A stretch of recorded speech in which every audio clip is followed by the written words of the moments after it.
கோயில்களில் திருமணம் செய்து கொள்வதால் கூடுதல் நற்பலன்கள் கிடைக்கும் என கூறப்படுகிறது.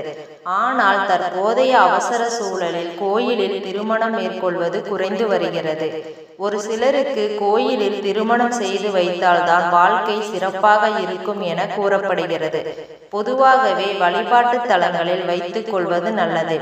வாழ்க்கை துணையை ஆலயத்தில் ஏற்றுக்கொள்வதே சாலச் சிறந்தது.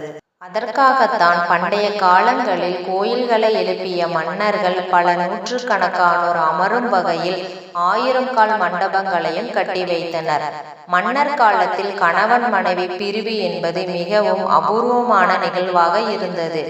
தலைமுறைகள் மாற்றத்தினால் பிரிவு அதிகரித்துள்ளது என்று சிலர் கூறினாலும், அந்த காலத்தில் இறைவனை சாட்சியாக கொண்டு வாழ்க்கை துணை ஏற்றுக்கொண்டவர்கள் பிரிவதற்கு யோசிப்பார்கள். அதற்கு காரணம் இறைவன் மீதுள்ள பக்தியும் பயமும் தான். மேலும் கோயில்களில் வழிபாட்டு ஸ்தலங்களில் எப்போதும் மந்திரங்கள் ஜபித்தல், ஸ்லோகங்கள் ஓதுதல், இறைவனை பற்றிய பாடல்கள், தெய்வீக நடவடிக்கைகள் மட்டுமே மேற்கொள்ளப்படுவதால் எப்போதும் நேர்மறை கதிர்கள் அங்கு இருக்கும்.